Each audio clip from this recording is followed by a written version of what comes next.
This is episode 42 of the Gauntlet podcast. My name is Jason. I'm Hannah. And my name's Steve. Awesome. Hey, Hannah, thanks for being on the show. Thank you for having me. Yeah, so listeners, that's Hannah Shaffer, game designer and podcaster, and we're going to talk to her later about some of the stuff she's working on. But for now, we're going to get going by discussing a game that we've each played recently. So Hannah, why don't you go first? What game do you want to talk about? So over the past few weeks, I have been playtesting Noirlandia, which it is a standalone hack of Questlandia designed by my partner, Evan Rowland. And it's really great. I'm really, really excited about it. I think it fixes some of the things in the original game that I'm not entirely happy with, or I just feel like it's time for them to evolve. That's what I've been playing over the past few weeks. Yeah, so we're going to talk about Questlandia later, but just right now, while we're talking about Noirlandia, what are some of those things that you are happy that Noirlandia is doing that kind of fixes those things you were concerned about in Questlandia? Yeah, so I'm still really happy with Questlandia, and I feel like, I think it's still standing the test of time. It's only about a year old. Don't not play it or anything. But one thing that when I run Questlandia at cons, which it's not necessarily a con game, so I don't know if this is even a fair critique of the game, but there's a lot of dice overhead where every time somebody's building up to their scene conflict, you have to sort of tally like, okay, do you have a boost? Do you have a hindrance? Who do you have relationships with? What are the bonuses you're getting? What are the opposition dice you're getting? And it can leave you a little bit winded, I think, as somebody playing the game or running the game. And Noirlandia just totally does away with that overhead, which is really exciting. Cool. Well, so Questlandia, one of the big things about Questlandia, as I recall from my play of it, is that it's about this ill-fated kingdom and, that's facing these certain troubles and is in this sort of decline. And you kind of experience it through the lens or the perspective, I guess, of the protagonist characters. Does Noirlandia have that? Like, thematically, is there something similar going on there? Absolutely. Yeah. So, I mean, noir as a genre, it's sort of this like exploring these gritty, dark cities. That's not always what noir is. But when you sort of ask somebody to imagine noir, I think that's maybe the first thing you imagine is like a dark alleyway, the detective, smoking a cigarette, the hard-boiled detective. So Noirlandia takes some of that, despairing kingdom collapse and channels it into, people running from their dark pasts or trying to, rush to solve this case as their demons are catching up with them. Okay, cool. Awesome. Have you had a chance to talk to Emily Care-Bosch yet? She does that. I do know. Yeah. I that have noir not, blog. But... Yeah. yeah. So Evan, who is designing the game, is going to be having an interview that's coming out with her. Okay, cool. In the next month. Oh, nice. Yeah, it's a really good blog. It's so good. We've talked about it when we had her on the show, but just so listeners know, I can't remember the name of the blog, but it's if you just type in Emily Care-Bosch and noir into Google, it'll pop up. But basically, it's like this examination of noir, and like the different things that count as noir, I guess, but through the lens of games. It's really, really cool. It's a neat blog. Awesome. Well, when can we look forward to seeing that? Like, what are your guys' plans for it? What's Evan's plans for it? Well, I never like to promise when a Kickstarter is going to kickstart because that's always wrong. The plan is, I will say late spring and leave that a little bit vague because who knows what's going to happen. Yeah. Awesome. So in Noirlandia, do you do some of the same setup procedures that you do in Questlandia? Like, do you set up a, criminal empire or do you set up the relationship web of complicated goings on that you find in, noir fiction or whatever? The world building doesn't take as long, but there still is the weird world building. And, it uses the same, like Questlandia uses these suits, of standard playing cards, hearts, clubs, spades, diamonds, and Noirlandia takes those and imports them into parts of the city. So you're designing before you start the game, like the slums and the outskirts and the alleyways and the upper crust and downtown. So it shares some of the world building without feeling like it's the same game. Right. Okay. Oh, cool. Mm-hmm. Awesome. Was there anything else you want to say about it? I feel like there should be something else that I should say about it.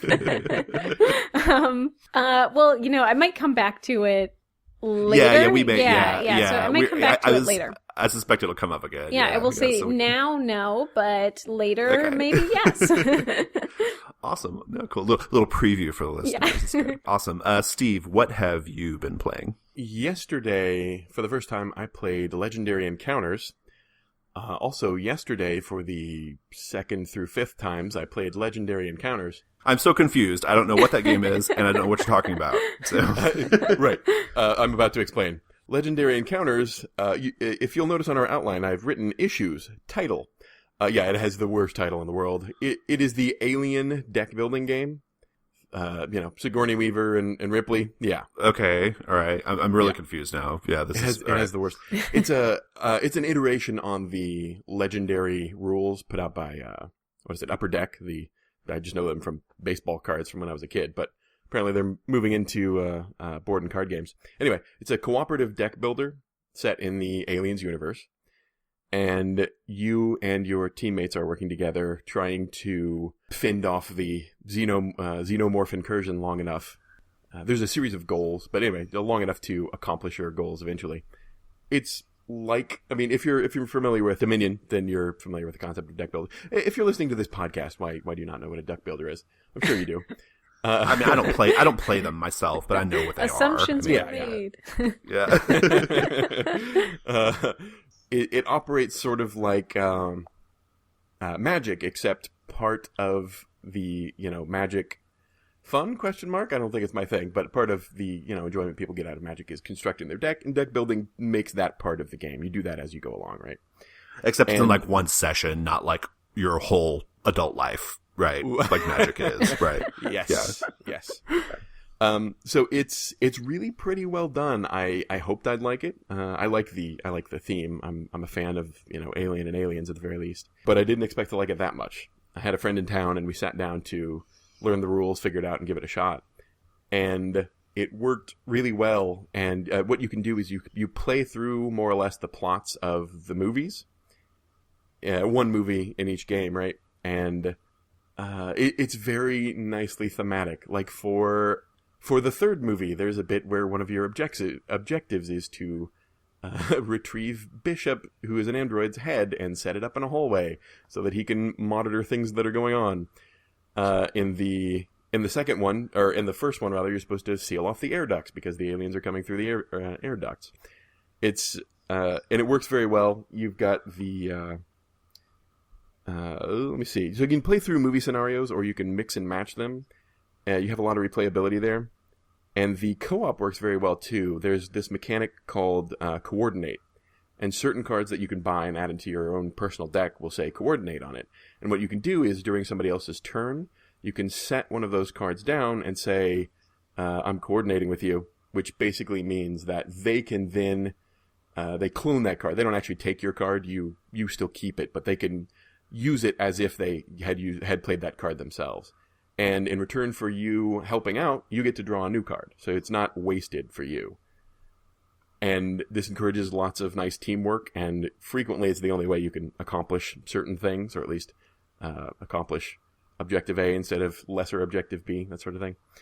Yeah, the only issues are, again, the terrible title, which gives no indication that... Yeah, so is that like a branding thing? Like, are all of these games like different licensed properties under the Legendary Encounters banner? Yeah, okay. So Legendary, I know there's at least a Marvel Universe game, there's an Aliens game, and there's a Predator game, at the very least, and they're all named.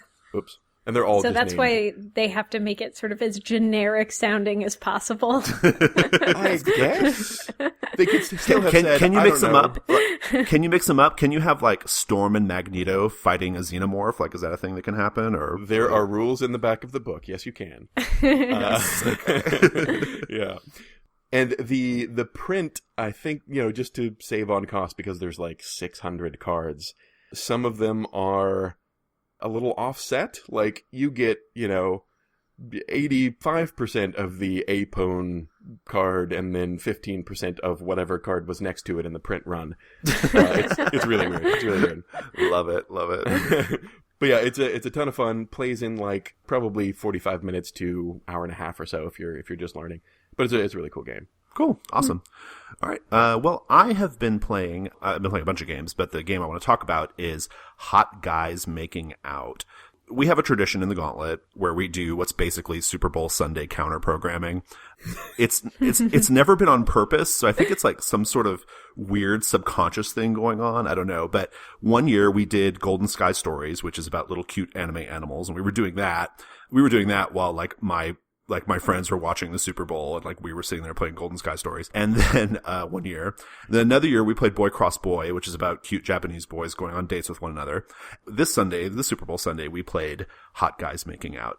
Now we've talked about HGMO before, but just a quick recap. It is by Ben Lehman, I think. Is that right? Yeah. Steve or Hannah? Yeah. Is that right? Yep. Okay. Yep. It's by Ben Lehman, and the setting is the Spanish Civil War. There is a beautiful nobleman named Honoré, who has made a promise to the father of this young man named Gonzalo, that he would like look after him, like if something happened to the father in the war, and it did. And so Honoré whisks Gonzalo away from the orphanage that he's been living at because his parents were killed in the war. Aided by his manservants, he makes out with Gonzalo. That's basically the whole deal. They fall in love.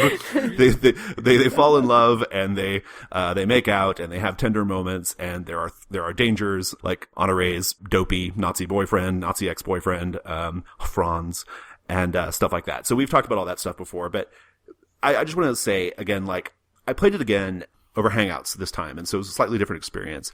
But I also played it for the first time having read the rules myself, because in the past I'd never read the rules. I'd always just kind of sat down and played with people who had read the rules.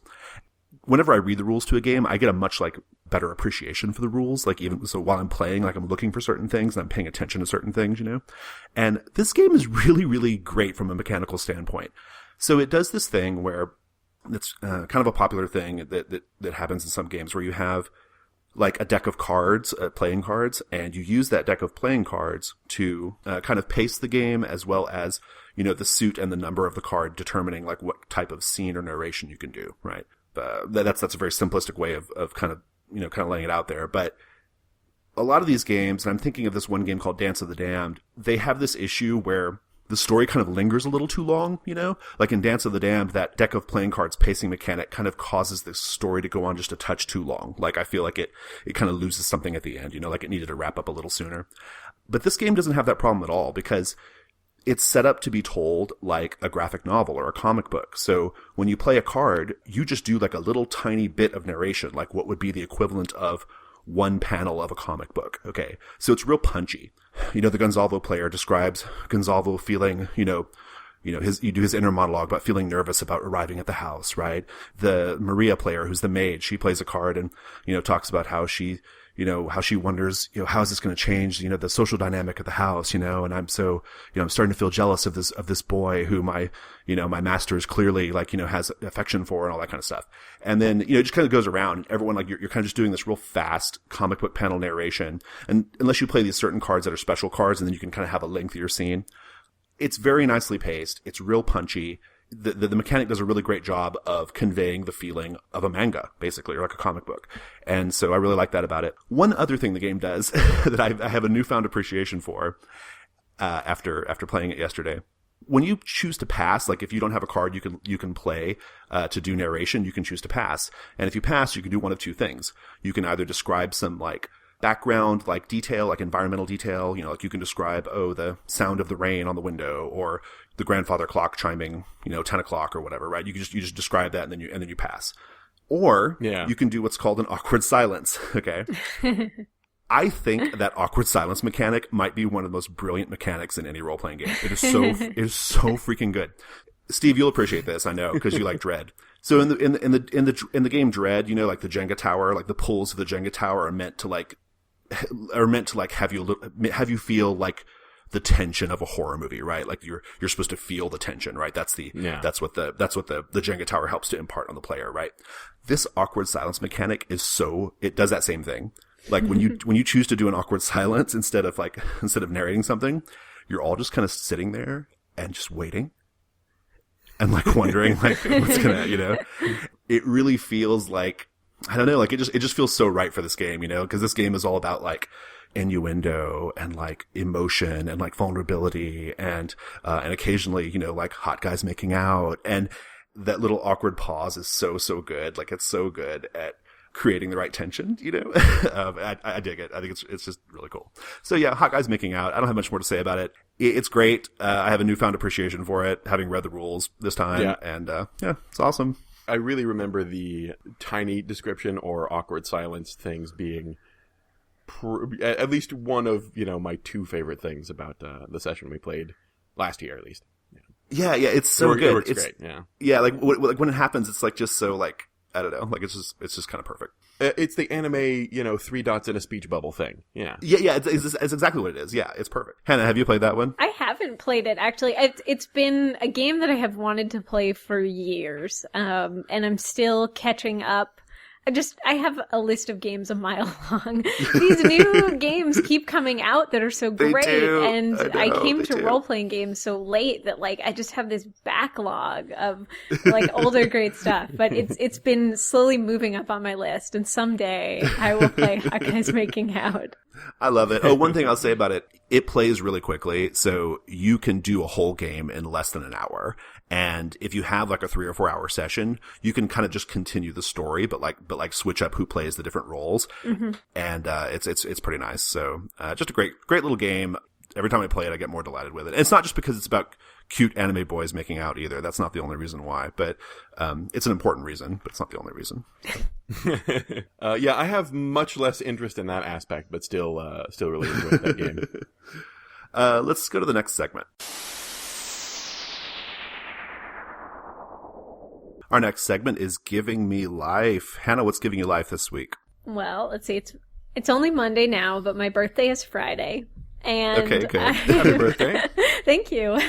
It's a little technically too early, but I'm like one of those that's people... why I'm not wishing you happy birthday. Yeah, good. So, yeah. I'm one of those people who kind of milks the birthday week. Like I ride the birthday wave.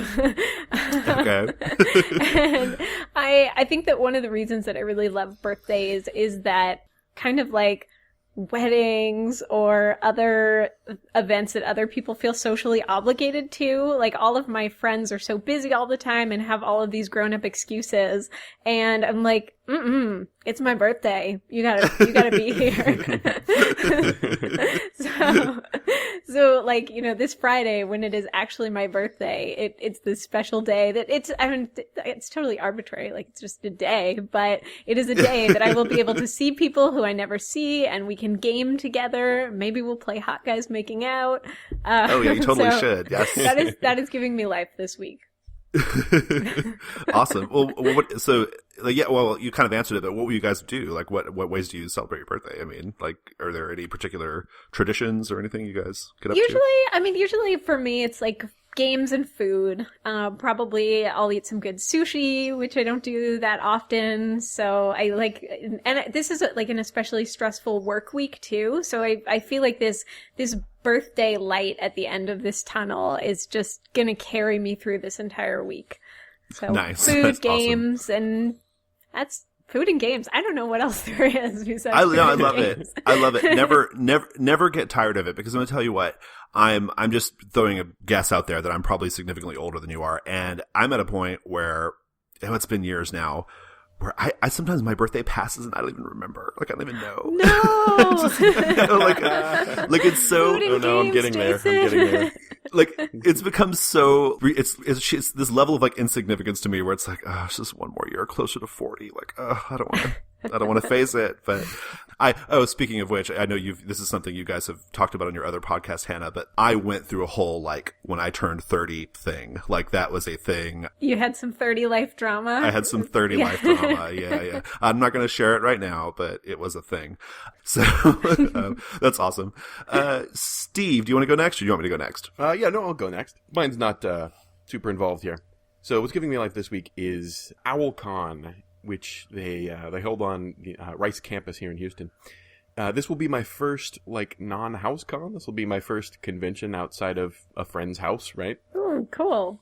I sort of decided to go a little late, so I'm a little bummed that, like, some of the things I really wanted to get involved in were... People beat me to it, basically. But I'm going to finally get to play Run by... Oh, good. Yay. Yeah, Gauntleteer Steven. We're having Meg on the show next week, so that's pretty awesome. Yes, yeah. I'm not just referring to myself in the third person. Another Steven. Anyway. And I'm a little bummed that I'm missing out on Lovecraft Ask, because I actually signed up in time to get into that game. But I've got friends in town from Austin, and the scheduling worked out where the only time they had free was basically Lovecraft Ask for dinner. So I'm having to miss out on that. But otherwise, I'm looking forward. Oh, you mean our Hangouts Lovecraft-esque game? Yeah, is that what you're talking about? Oh, are you guys doing Lovecraft? Yeah, we're doing it on Sunday. Yeah. Oh, I was going to be doing it in person. Now I'm not doing that. I'm missing out on it twice. Wow, thanks for bumming me out a little more, Jason. Oh. So, but I printed out the playtest rules today, and I'm going to try and force it on my my Wednesday gaming friends to make up for it. But anyway, I'm looking forward to jumping, headfirst into not knowing anything about conventions. I'm sure I'll be lost and confused. Yeah, the convention scene is so foreign to me as well. I want to get more involved in conventions. Like I'm gonna try to go to Dreamation here in a week or whatever it is, but I don't know. Like I haven't quite. I think my problem is I don't like to go alone, and like whenever. So like I went to that other one in New Jersey that just happened that we were just talking about. Metatopia? Metatopia, yeah. I went to Metatopia and like I just felt so like I don't really know anyone and I'm just wandering around like like I just felt so, I don't know. Like I feel like you have to go with someone. Like you have to have like a buddy or something. I don't know, for me anyway. Yeah, maybe well, that's just different conventions my insecurities or something. I don't know. Different conventions do it really differently too. Like some of them really have a lot of social support networks there, and others are just kind of like you're supposed to know the thing and how this works. Yeah, so. Yeah. I've So got that's friends cool. who are veterans at least for this one, so I won't be completely in the black. Well, Alcon's pretty, I have never been to Alcon, but I know a lot about it because I'm from Houston, and it's kind of one of the things, if you're in gaming in Houston, you learn about. And it always seems to me like, in general, I'm not super enthused about the games that are kind of on the calendar, because it's a lot of Pathfinder and stuff like that, but, and like war games.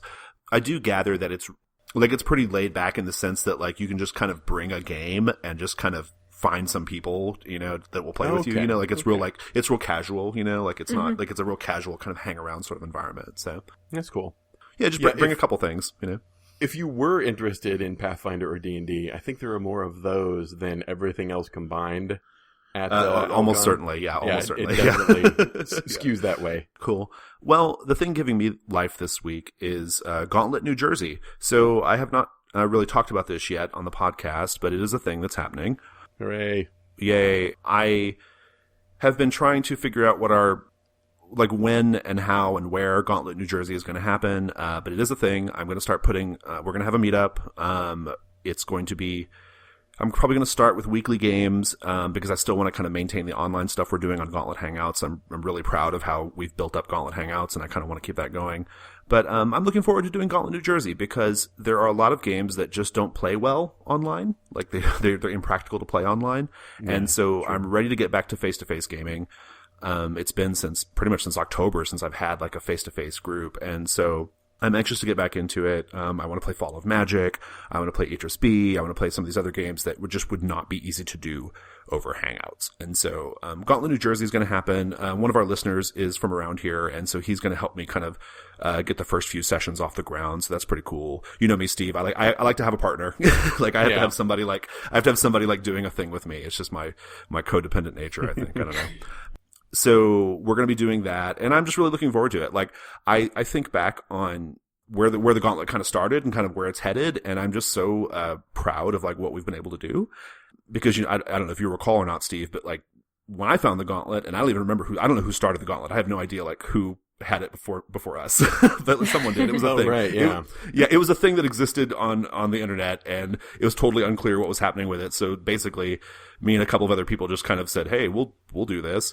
But it was just like a group, like a small handful of people, and now it's like the biggest club in Houston, like hundreds of members, and we have our online thing, and like we're up to like 45 games through March, like on Hangouts, and they're all filled. Like that's awesome. Like there's so much cool stuff going on, and I'm super proud of it, and now I'm ready to start over again on Gauntlet New Jersey. So start on square one with Gauntlet New Jersey. So I hope that ends up being a thing. We'll see how it goes. So are you starting off with, I'm guessing, Dungeon World? No. I'm purposely skewing away from games that are not one shots, and that I'm kind of also going to save like the PBTA games for Hangouts because those work well over Hangouts. So I'm kind of inclined to leave those on Hangouts. No, I want to do Fall of Magic because that's got that beautiful scroll that you lay out on the table, and I would like to try doing some LARP, like it's something I'd like to get into. Everyone keeps telling me I should try it, and I have tried a little bit, but I'd like to do a little bit of that. Just some sort of things that you really have to have like a group of people to do, like in person. Sure, but like, what's your first game? What's the inaugural, Gauntlet New Jersey game? The first game is going to be Fall of Magic. So. It is? Okay, cool. Yeah. It's definitely going to be Fall of Magic. I think it's been staring at me like from my shelf for weeks, so it's going to get played. Okay. Yeah, I'm excited about it. That's all I've got. Shall we move on? Sure. Sure. All right, cool.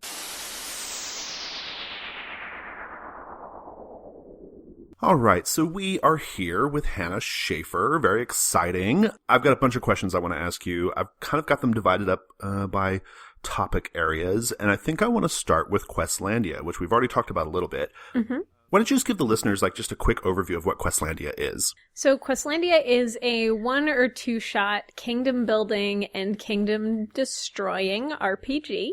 In the game you build up this weird non-traditional fantasy kingdom, and then everybody takes on the role of a character in the kingdom who's trying to achieve a big personal goal while your world basically falls apart around you.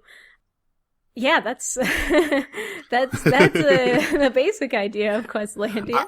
I've played it. You're right. I'm so bad at describing my own game. Sometimes it's like somebody else will describe it, and I'm like, oh, that's good. Oh, I need to remember that for next time. No, you're good. You've got 1 point. Next question. Soon you'll be like Jason Morningstar. Within a couple of years, you'll be like Jason Morningstar, who's made so many games, and you won't even remember them. Can't even keep track of them all. Yeah. I'm curious, like when you were getting ready to put it together, what were some of your inspirations for the game? Like what caused you to say, this is the game I want to make right now? In terms of game inspiration, I would say that Microscope was an inspiration, and Shock social science fiction. I mean, any game that sort of gives you this, like, I don't want to say free form world building, but where world building feels like it's at the heart of the game. That was something that was really important to me. And then I think other inspirations were just really wanting to make a fantasy game that didn't look like Lord of the Rings style fantasy. I mean, I love traditional sort of like the British high fantasy, but I call it McEurope. McEurope, the McEurope fantasy, right? Yeah. And I find there's a lot to enjoy there, but I don't like that when somebody says fantasy, that's where a lot of people's minds go first, because that's not just what fantasy is. So I was looking towards, more like Miyazaki style fantasy, floating castles and spirit monsters. So I wanted to really push people to build those types of worlds in the game. Awesome. Well, you mentioned Shock being an influence. I know Questlandia. The thing I really love about Questlandia is there's several things I really enjoyed about it, but the one thing that stuck out to me, and I hadn't seen it before, is the way you come up with the syllables that become the foundation of your kingdom's language. Oh yeah. And I gather that was inspired by Shock. I've never played Shock. That was just stolen straight from Shock. Yeah. Oh, wasn't it? Okay. Shamelessly Actually, no, I have lifted. played Shock. We played Shock, didn't we, Steve? I can't remember. No, I've never played that. I thought we had. Maybe I'm at least I misremembering. Yeah, I don't know. Yeah, we play so many games. Oh well, cool. Yeah, okay, cool. That's cool though, because because someone had told me that they're like, oh yeah, this is like in Shock. I was like, oh okay, but all right, awesome. Well, I mean, I think it's great, and I'll tell you why I think it's great. And Steve will know why this is such a this. Anybody who knows me for a length of time they're rolling their eyes right now. I don't like it in fantasy games when the language is inconsistent. Like the things that you name things, like when they don't match, I hate that. Like it's so, like, yeah, it's a weird thing, but like it totally like, takes me out of the experience, like in a way, like when things just have where they're jarringly misnamed, So I thought it was a good move. I was really smart. Well, credit to Joshua A.C. Newman for that one. Yes, so. Indeed. Yeah. Okay, well, let's talk about which aspect of the design are you like the most proud of? Like earlier, you mentioned Noirlandia being built out of the lessons you learned from Questlandia. But what are some of the things about Questlandia you really love? I really love the world building in the beginning, and I love watching people. I mean, I feel like watching people do the world building has just been one of the most satisfying things to me, where, you know, Questlandia sort of uses these cards as oracles, and you draw this drive and an identity, and maybe your identity is like, I'm a messenger, and your drive is who believes in change and progress. And no matter what the world is, they just seem to like really always match. And you see like players who are like, oh yeah, this makes so much sense. And that's really satisfying to see it work. It's like it works every time. And that feels really good. And even though I think the dice need some work and I want to simplify the system, it uses kind of this dice matching thing where you pit dice in a ring against each other. And I still think that that's really cool. And then I thought it was really unique when I played it. I was like, oh, this is really like interesting. So, you know, the dice like they match with narrative outcomes. And like I said, it needs some work, but I still think it's neat, and it has a lot of potential in version 2.0. Awesome. Well, I guess. Oh, go ahead, Steve. Sorry. Oh no, I just wanted to say I also really enjoyed the sort of map drawing aspect, or like the drawing element of it, and you go in and you even change things, you alter things on the map as they get altered in the fiction, don't you?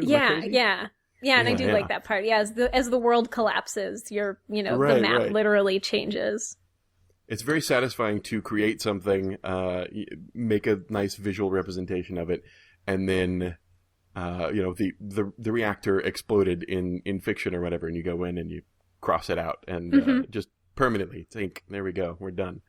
That's a lot of fun. On Super Friends, which is our little like unrecorded hangout thing we do every week, that just came up. We were talking about, somebody was talking about having played Archipelago, which also has a map drawing component, and they were saying how they had a hard time in Archipelago because it's completely GM-less and very freeform.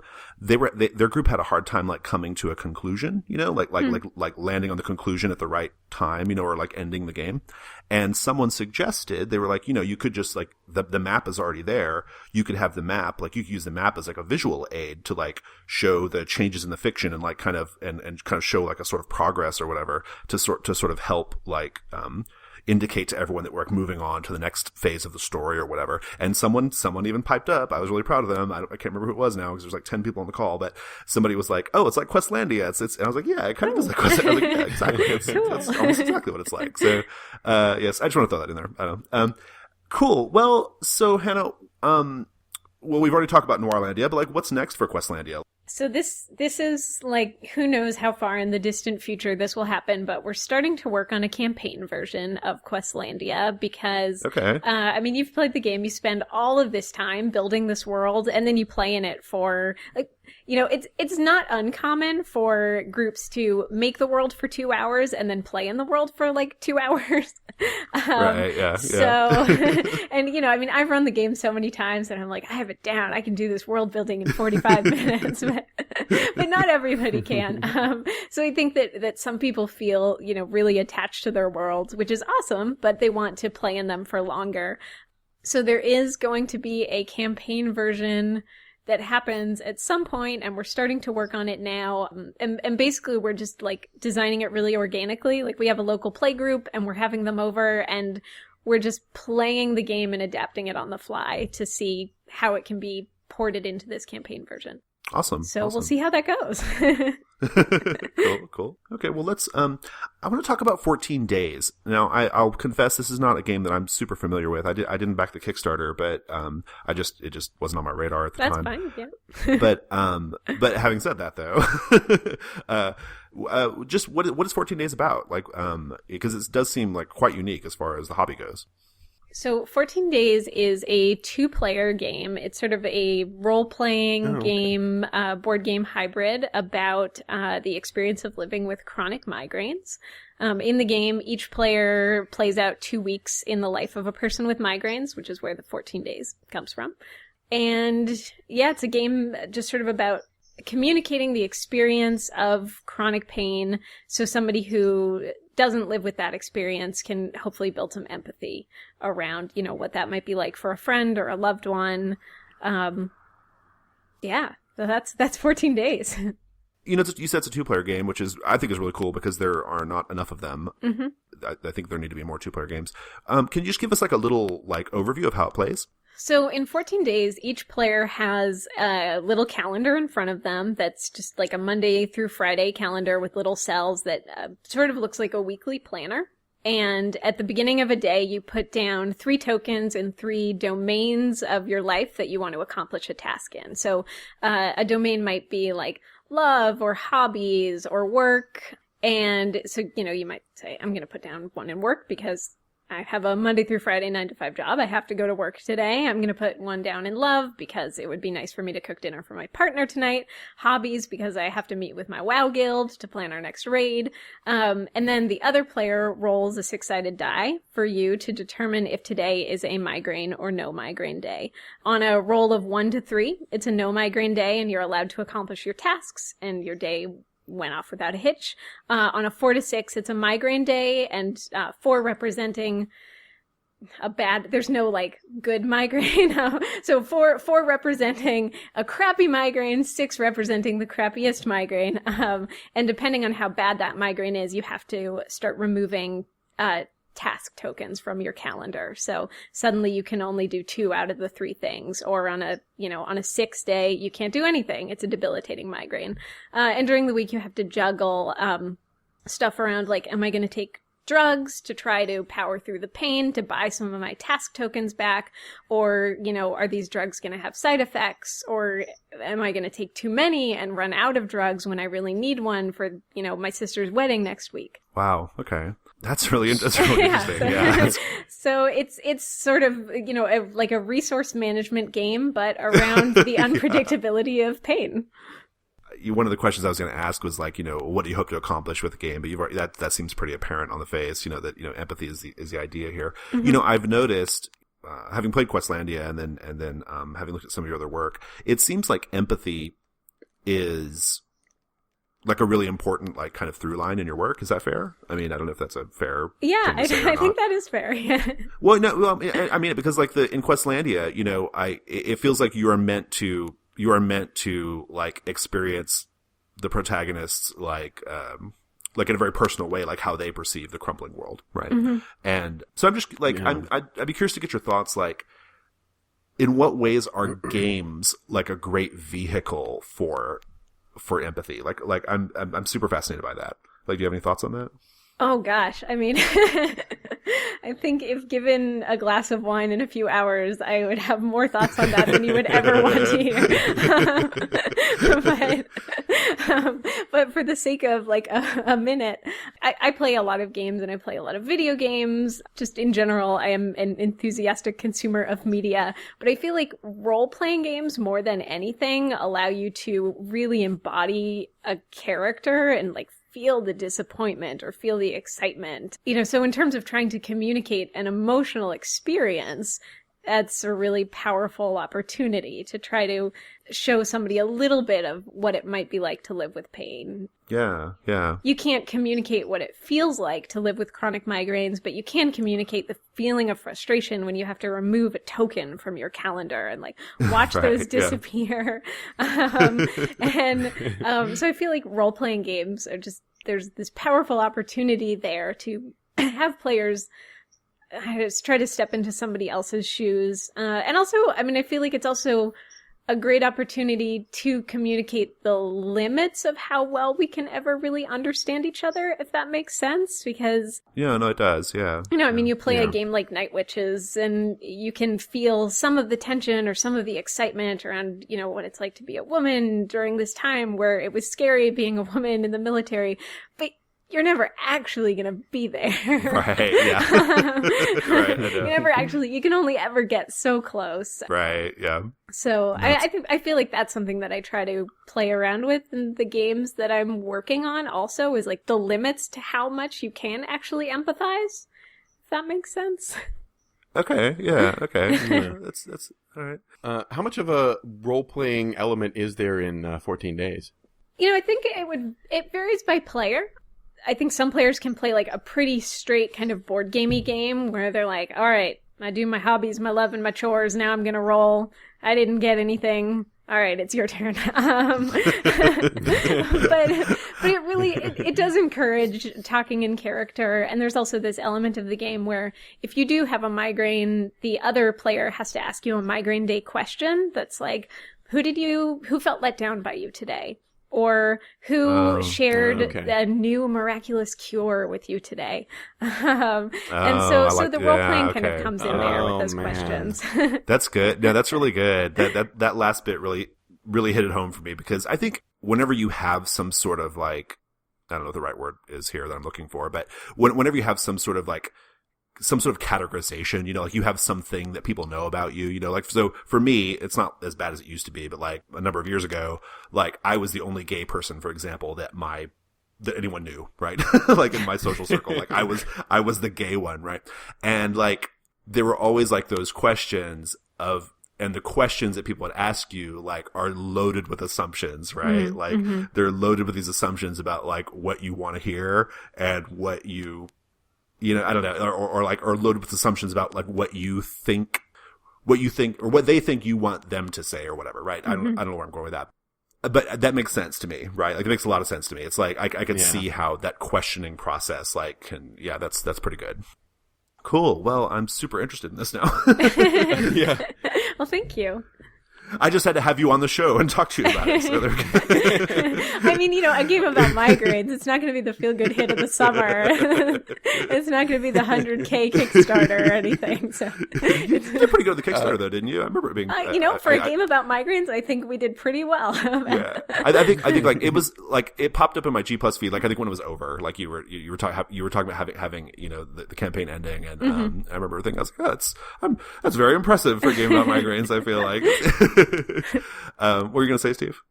I'm looking forward to getting the chance to play this. I've mentioned on the podcast before, games where the tagline or the selling point is kind of, this will make you feel sad about something. I'm like, yeah, that sounds great. And when you mentioned the people sharing their new miracle, the new miracle cure, I'm like, oh God, that sounds like the worst thing in the world. I got to play this. Yeah, it's because it's like what people do, right? It's what they do. Okay. Yeah. All I have to put up with is people telling me about how to, cure my baldness or whatever. Did you guys know? I mean, doctors don't want you to know, so maybe you don't. But if you cut up an onion and rub it on your head every day, then that'll cure it just like that. So I can't imagine how bad it would be with an actual dilemma. That seems easy enough to at least try, though. I'm just gonna throw that out there. Like if somebody offered that as a solution, I would try it because it's just an onion, right? I would do that to cure my baldness. But anyway, well, okay. So let's get back to 14 days. Right. Well, so Hannah, where can we get this game now? So the game is available on my website, which is makebigthings.com. And, or there's like 10 people in the indie games community. You can just probably find me walking on the street. But if you want to buy the game, makebigthings.com is where it's available. Cool. We'll put a link there. Is there anything else you want to say about it, or?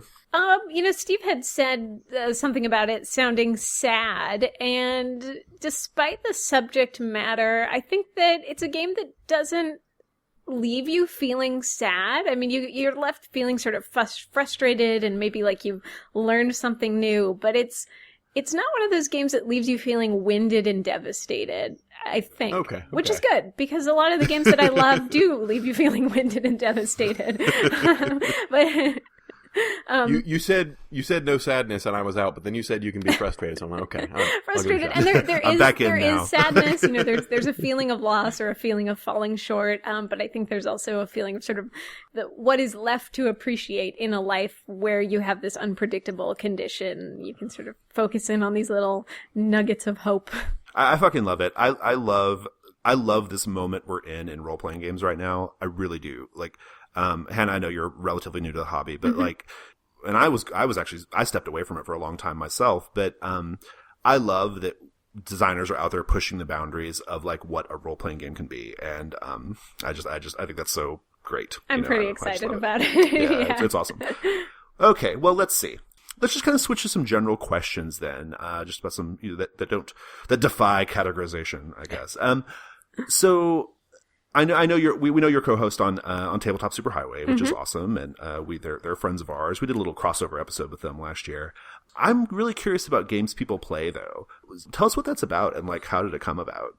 So Games People Play is a podcast collaboration with my sister Alana, and it is inspired by the 1960s pop psychology book. I don't even know if it's pop psych. We'll say it's a straight psychology book by the same name, by psychologist Eric Berne, who wrote about something called transactional analysis, which, unlike Freud, who, sat people down on the couch and did talk therapy, Eric Berne had people in, like, group therapy where he observed their social interactions and tried to determine their ego states based on the way that they acted with each other. So if a woman walked into a room and adjusted her stocking, he would determine that she was in, this, whatever the terminology was at the time, I don't know, sexually repressive, Oedipal ego state. I don't know what the proper terminology is. But I'd had the book sitting on my shelf for a long time and was I kept picking it up thinking like, what could this book teach me about game design? And I don't know if it can teach me anything about game design, honestly. People have asked me like, is this a podcast about game design? But basically in the podcast, we take social games like the Christmas game or the online dating game and try to break those games down into their little gamified components and say, what does the Christmas game look like to OSR players, or what does it look like to indie gamers or casual gamers? Okay, all right. That's good. Yeah, so it's sort of a weird thing, and I don't know if it's a gaming podcast or a psychology podcast or just a geeking out podcast, but it's been a lot of fun. So Games People Play does not refer to Dungeons and Dragons or Settlers of Catan. I mean, sometimes we do try to compare the social games to real life games, but no, it's about Christmas or making friends. Awesome. What is the Christmas game? What do you mean? Yeah, by that? You'll have to listen to episode 1. Indeed. Oh, well, all right. So, I mean, the Christmas game was largely we referred to ourselves as Christmas indie gamers because I'm Jewish. My sister's Jewish. And so that first episode was a lot about just the experience of what it's like to be a person who doesn't celebrate Christmas around the Christmas season, which, starts... Okay. The Christmas season basically starts like November 15th and then extends to January 1st. So, what it's like to be an outsider. And then we talked about the mini games that we identified that people play around the season. Okay. Yeah. No, that's fascinating. Jeez. Awesome. I'll be downloading episode 1 after we stop. It sort of defies categorization. Maybe you can do a better job than I did. I've heard myself speak. Doubtful. I think this is going to be the super fascinating question for you, Hannah. So okay. not to set this, not to like build this up too much, but like you mentioned that like you're fairly new to the hobby, right? Mm-hmm. Like relatively new, relatively speaking. I'm really, really curious, even more fascinated now than when I thought of the question. But like, what do you think are some of the conventions of gaming and game design that like you resist in your work or that you want to like change? I guess. It's such a good question. It's a big question, right? It's such a big question. Yeah. No, I was thinking a lot about this, and I think that probably the answer that I really want to give, I haven't thought of yet, but I think that the thing that I'll say for now is I wish that I could see assumptions about accessibility shed in games. And I'll give an example. So like a number of months ago, I had asked on Reddit, like, I have a friend who's new to gaming and we're going to play a game on Hangouts. So it needs to be both, a game that can be played online and is super friendly to new players. And a lot of the suggestions were like, play Night Witches or Dungeon World. And I feel like there are these assumptions, like, I don't consider Night Witches, I love Night Witches, but that's never a game that I would say is easy for new players. And I think there are these... It wouldn't be my first choice. Yeah. I don't know who these people are who suggested that. And I can't, I can't speak to Dungeon World because I haven't played it yet, actually. I feel like when you've played games for years, it's hard to recognize what it would look like for somebody to come in having never played a role-playing game before and understand what the hell you're talking about. Yes, I get that. I get that. I so get that. Yeah. I don't know, quite how to put words to this, but I think it's really easy to think that a game is like, oh, my game is really accessible to new players. And the reality generally just, it's like, no, it's not. This is a diversion, but I think that like the key with new players is in how you manage the expectations, right? Like, like that upfront expectations management is like so important. And so, for example, and this is just kind of to piggyback off what you just said, Hannah, when I am with a group of people in a setting who, like a party or something, and they've never played a role-playing game before, I'm the guy who will always like happily bust out a role-playing game for non-role players, right? Like I don't care. And I have no geek shame at all. But what I'll do is I always go for something like The Final Girl. I don't know if you're familiar with that one, but it's basically it's just like a slasher flick. It's a slasher flick, like sort of game. B-movie horror. It's not currently available, right? It is not currently available. No. Despite the fact that it's gotten more like publicity probably than it ever has gotten on our show. It is not available. The thing about it though is like I always sell it as a party game. I never ever sell it as a role playing game. And I sell it as a party game, and I always and the reason why I go for The Final Girl versus like say Dungeon World, which I'm pretty good at running, but I never go for Dungeon World. The reason why I go for The Final Girl is because people have seen a horror movie. Like people have seen a horror movie. They understand the tropes of horror movies, and they're able to quickly like grab onto like what is happening in the game, Yeah. So I totally feel that. Like for a group of new people, Dungeon World would be very intimidating, right? If you had not ever played role playing games before, you would be like, "What? I'm an elf. I'm a wizard. Like what?" Yeah, that resonates. And there's moves, and there's stats, and there's That's apart from all the mechanical complications. Yeah, absolutely. And even if you're familiar with the style of fantasy, like that fantasy world type is very familiar. If you've ever played any fantasy video game ever, or things like that. It's not necessarily that representative across movies or literature, I think, but any fantasy video game is exactly the same, pretty much. So even if they're familiar with that, though, there are all these assumptions and tropes that go along with fantasy, like tabletop gaming, or D&D style tabletop gaming. Like, you're going into a dungeon and you're going to stab things, and the dwarf is going to talk like this, and the bard is going to do this thing, that don't necessarily carry over into video games. So there's a lot of familiarity that you would probably pick up playing a game of Dungeons and Dragons that doesn't necessarily come with the territory with video games. Yeah, there's just so much terminology that we take for granted, like NPC, PC, GM. Right. I know that everybody's supposed to know those, but if I'm a person who's like, what's this role-playing thing all about? And I pick up a game off a shelf, like, I'm totally going out on a limb here, and I see this book filled with acronyms.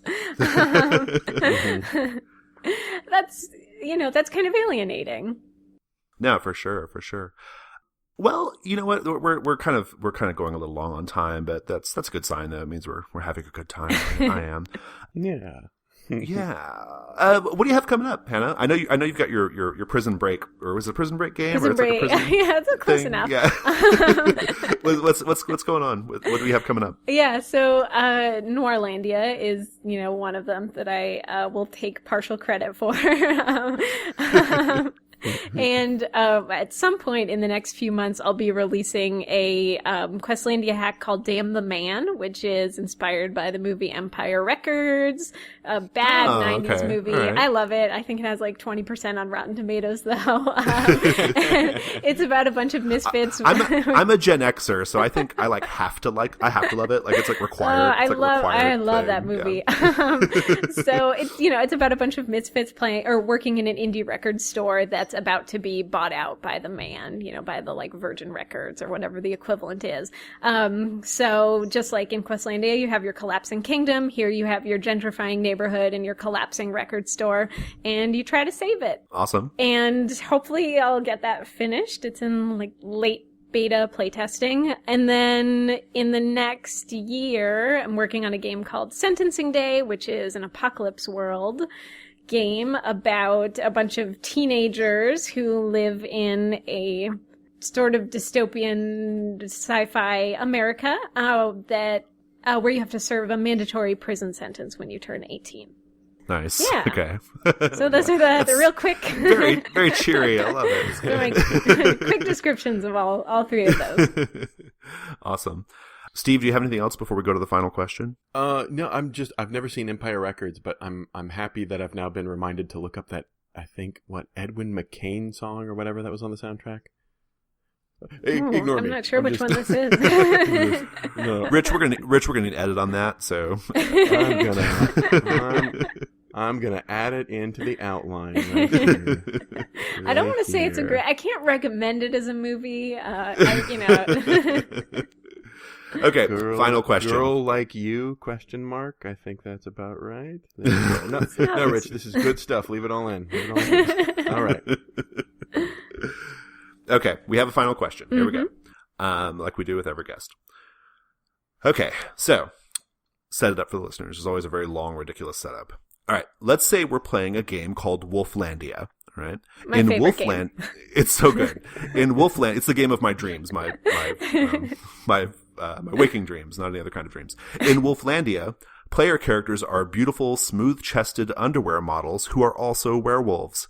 Our ill-fated kingdom, I'm making finger quotes there, kingdom, in Wolflandia is a modeling agency that represents our werewolves as well as other conventionally beautiful supernatural creatures. Following the procedure in Questlandia, I've just drawn 6 cards to represent our kingdom's troubles. 2 clubs, 2 hearts, 1 spade, and 1 diamond. And I really did that, by the way. Question. This is for Hannah, question. What are the nature of our troubles in our ill-fated kingdom? And how severe are they? So what are we looking at here? Well, in Wolflandia, we would be collaboratively designing these troubles together, but that's true. That's fair. Yes. I will be a bad player, an unfair player at the table, and I will define this entire world for us. So let's see. 2 clubs would be civil unrest, hearts, health, spades are war, and diamonds are wealth. So on taking the Questlandia scale, a 6 trouble, like if you'd drawn 6 spades, that would represent just total kingdom collapse. 6 is really bad. 1 is something that's so subtle that it would only be like something a climate change expert could see, but nobody else nobody else is buying climate change yet. Nobody else has even heard of it yet.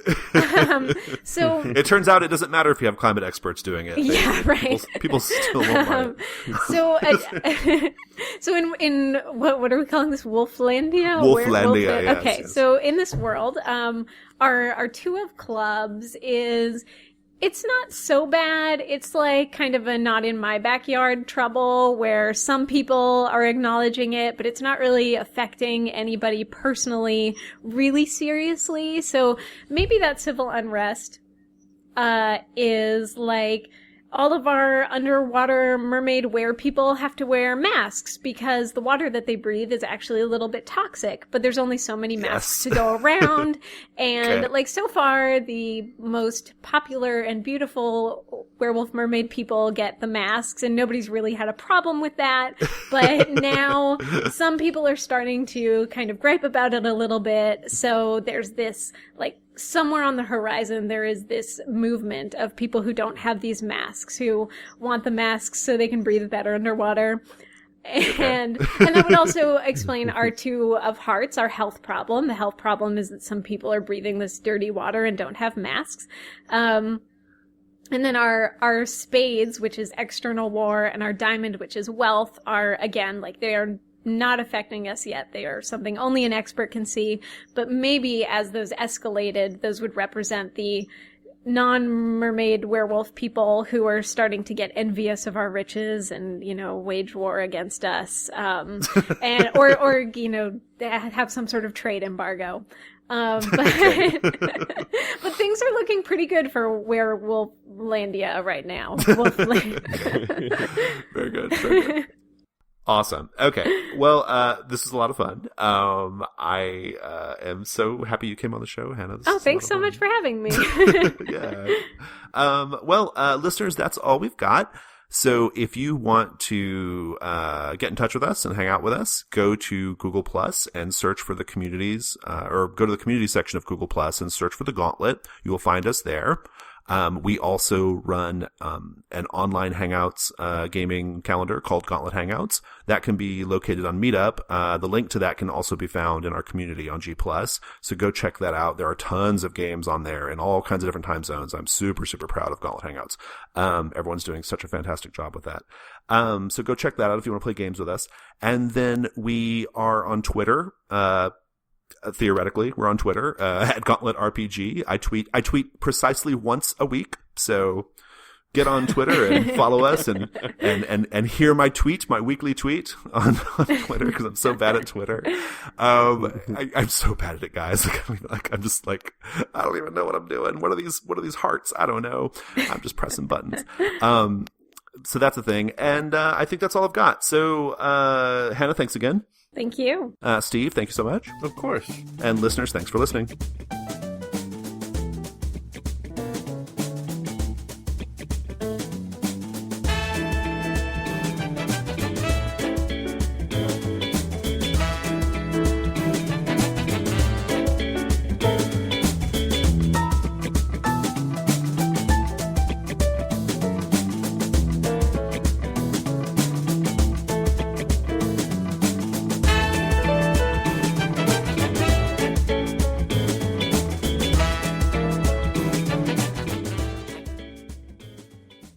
Is a standalone hack of Questlandia designed by my partner Evan Rowland.